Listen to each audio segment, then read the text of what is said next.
If you've been struggling to build a habit, it's not really your fault. Our brains have been hijacked into not changing until we hit rock bottom, and then the pain is so intense that it has no choice but to change. But in this video, we're going to talk about how we can trick the brain to change before it hits painful situations or rock bottom. Hello, friend. If you're new to this channel, my name is Ramya, and on this channel, we talk about all the ways in which you can step into your most authentic self so that you can live out your purpose on this planet. I've created a free authenticity workbook for you. It has super powerful prompts, and I promise you, if you work through them, you'll come out a different person. In this video, we're going to talk about the neuroscience behind what happens when you try to set a habit, when you try to change, and we're also going to give you 4 super powerful steps to achieving your goals in a very, very simple way without overwhelming your brain. Let's get into it. So imagine this is you as you are today. And you are somebody who has certain habits, certain thoughts, certain beliefs. You perform certain daily actions and you have a certain image or a self concept about yourself. Okay. Now, this you want to go to this new version of you who has a different outcome in life. You know what you want to get. You know you have dreams, aspirations. Maybe you want to become richer. Maybe you want to become fitter. Maybe you want, some sort of like a new outcome, a new relationship, and that's where you want to be. But the thing is, in order to go from here to here, there's a major identity revamp that needs to happen. Okay, and how do you change your identity? You change it by changing your habits, your thoughts, your beliefs, your actions, and your self concept. Pretty simple, everybody knows this. Okay, now you need to change. There's nothing new about it. And you know that change is going to be simple, but it's never easy. And what do I mean by this? Now, imagine you want to lose weight. You know the steps to get there are pretty simple. Eat healthy, work out, and just figure out a system that works for you within your diet and your workout and make it happen. If this was easy, most people would be fit today. However, this is not easy. It's pretty simple. Now let's take the example of doing business. Okay, if you want to do business and if you want financial freedom, if you want to stop working for a toxic boss, if you want to get away from a 9 to 5, you need to take messy action. You need a website, you need an email list, you need to build your audience, sell your offer, you need to show up consistently, you need to invest in your growth. All of these steps are pretty simple. If you were to tell another person how to grow their business, you would be able to tell them all of these steps even though you have not been in business because they're pretty simple, right? They're very straightforward. However, when you actually sit to do the work, you will realize that this is not easy. It requires you to completely become a person who's okay with doing the hard things, who's okay with failure, who's okay with taking messy action even if they don't know what the step in front of them looks like. So this requires you to be a completely different person, and this is where most people falter. They look at the simple steps and they think they can do it, but as soon as they start doing the thing, they realize how difficult it is and they give up. Okay, and when I say they, I don't mean their conscious minds, I mean the subconscious mind. Now, what is easy instead? Every time something gets difficult, it's super easy to make excuses. Some of the common excuses, and I'm guilty of so many of them, are I'm just too tired right now. Let me just rest today. I'll do it tomorrow. Now, if you've seen Instagram and all of these other places, you'll see a lot of posts that say you deserve rest. You deserve to like take a break whenever you feel like. And you use that as your permission slip to not do any work. Now, I completely agree with all of those posts, but those are people who've already made it.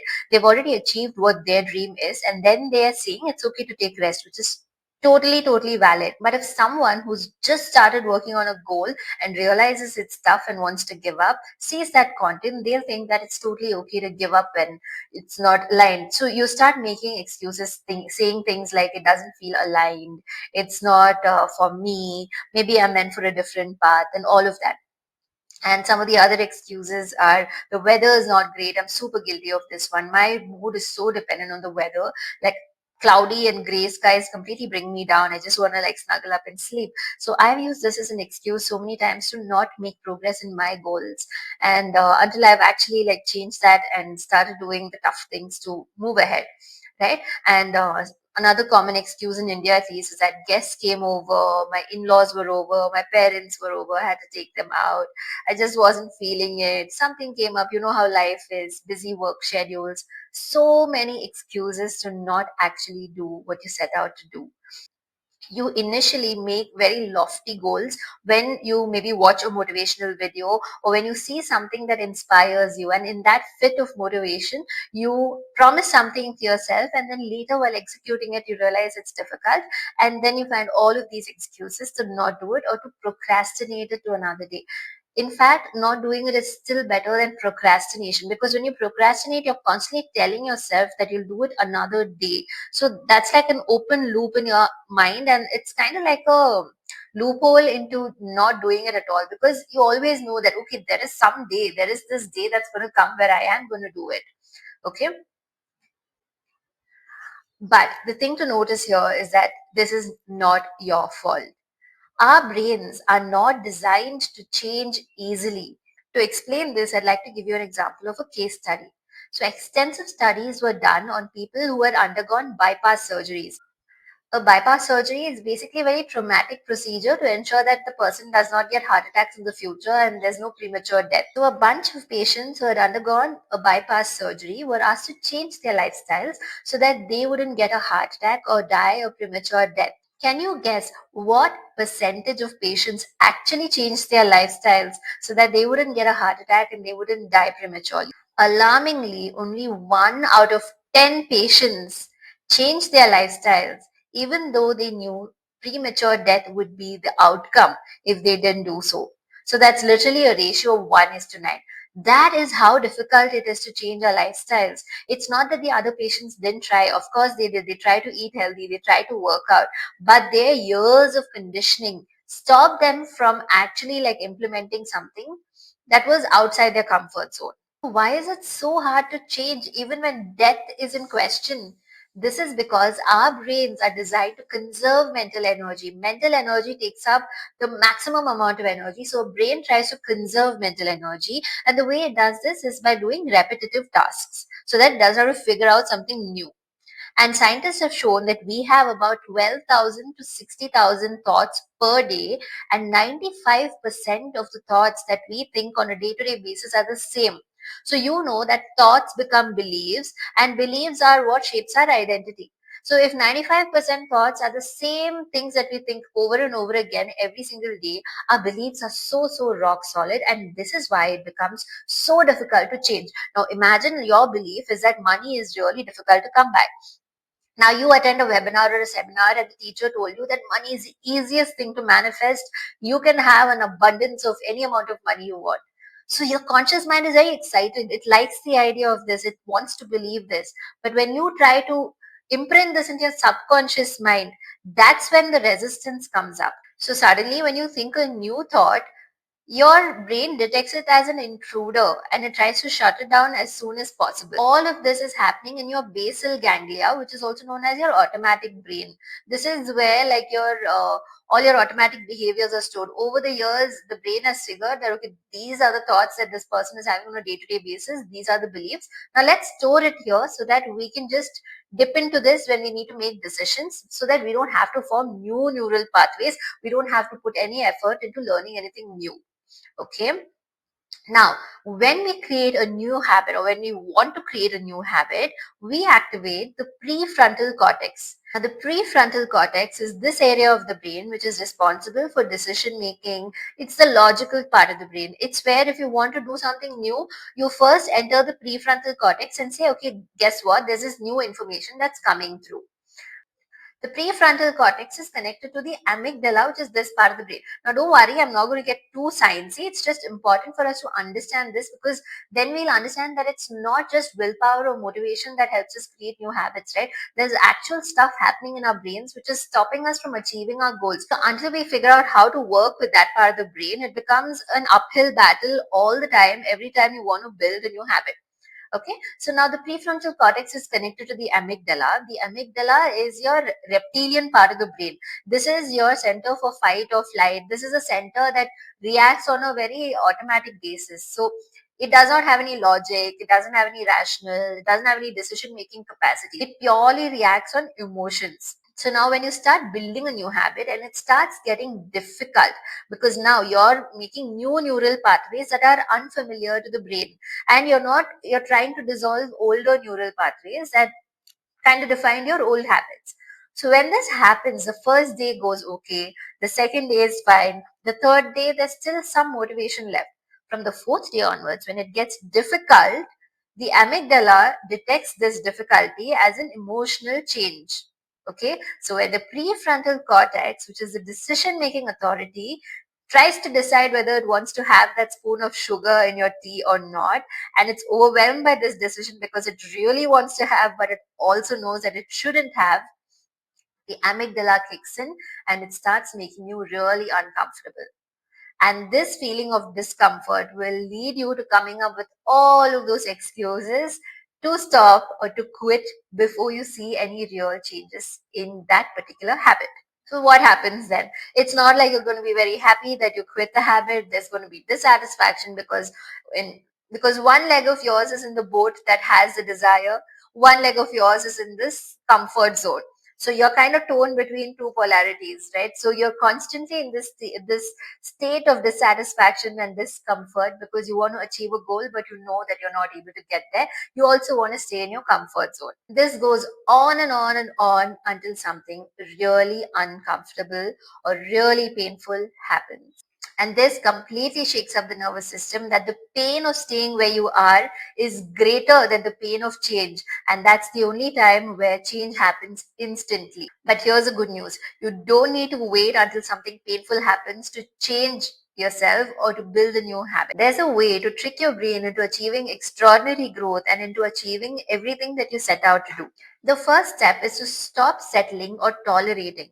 Studies have shown that humans are more motivated to avoid pain than to chase pleasure. So you need to tell your brain what the cost of not doing the thing that you want to do is. You need to associate it with pain of some sort.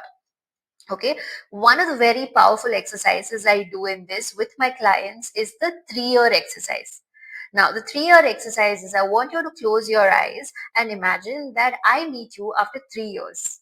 Okay, now after 3 years, I ask you, hey, what's happening in your life? Like, what's new? Tell me something new. And I want you to give me your ideal scenario. Where would you like to be 3 years down the line? Okay, to give you an example, now imagine a person A is asking person B, where would you like to be in 3 years? And I'm person B. And I say, in 3 years, I want to be financially free. I want to have a fit body. I want to have this beautiful partner of my dreams. We totally get each other. We do exciting things together. We have so much money to spend on all of these experiences, and we have just such an aligned and beautiful life. I feel so joyful, I feel so happy, I feel like the universe is guiding me, I feel like things just happen to me and I'm the luckiest person on this planet. Now imagine person A asks person B, imagine you're stuck where you are today, the person you are today, and I meet you 3 years down the line. How would you think you would describe your life? As person B, I would say, okay, I would probably be very unfit. I would have a lot of health conditions. I would be struggling to make money. Maybe AI would have taken my job and I'm just stuck in a very weird situation where I don't have money to spend on the things that I want to do.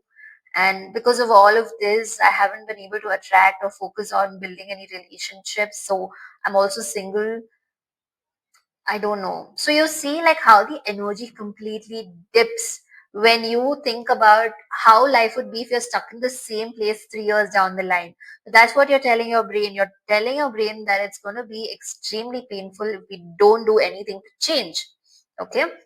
So that's the first step. Stop settling or tolerating where you are today. All right. The second step is to set powerful intentions and powerful goals as to where you want to go.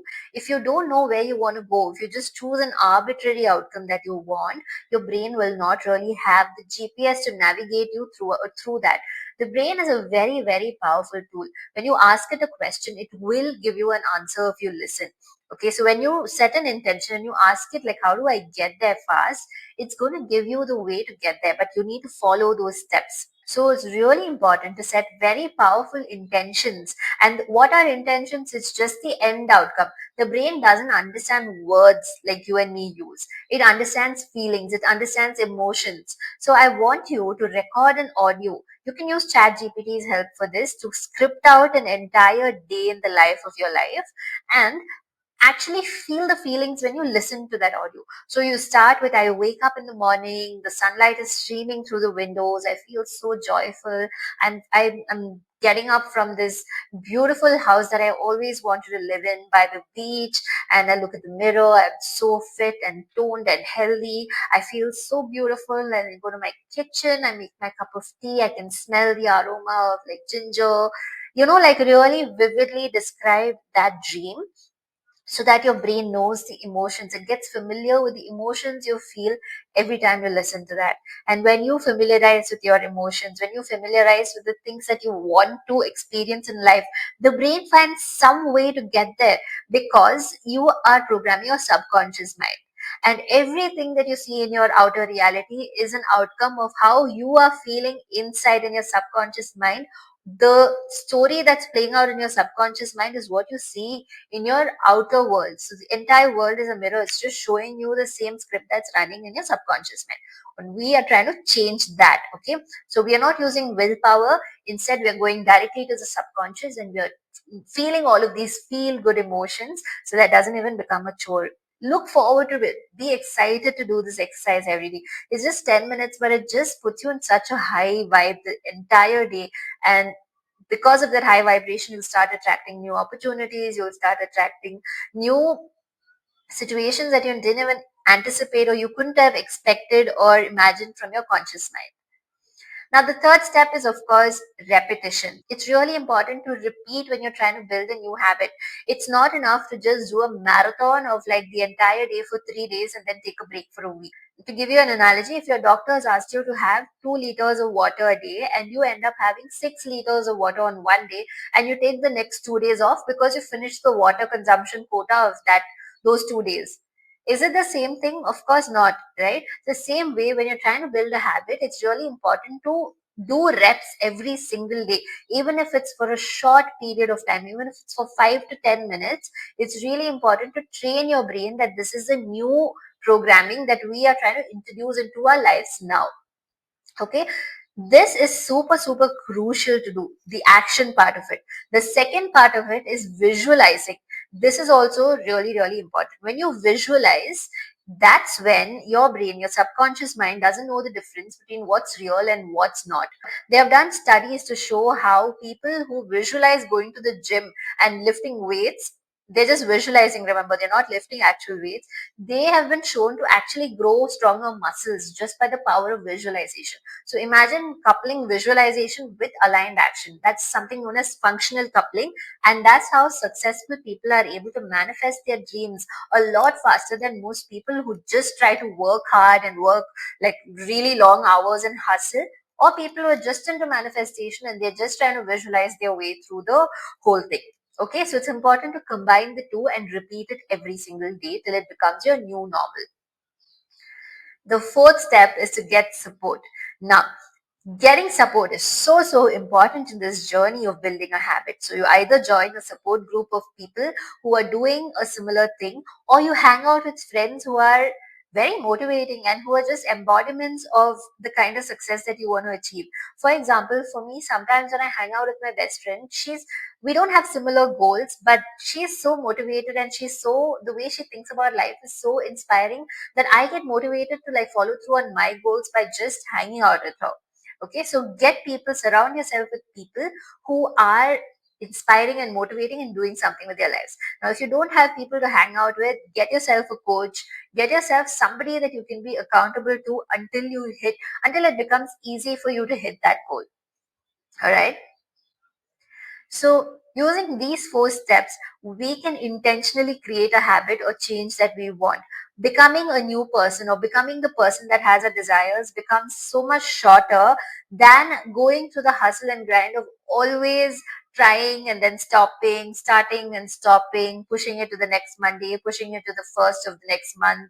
It just becomes a never ending game. Try these four steps, and I promise you it gets so much easier.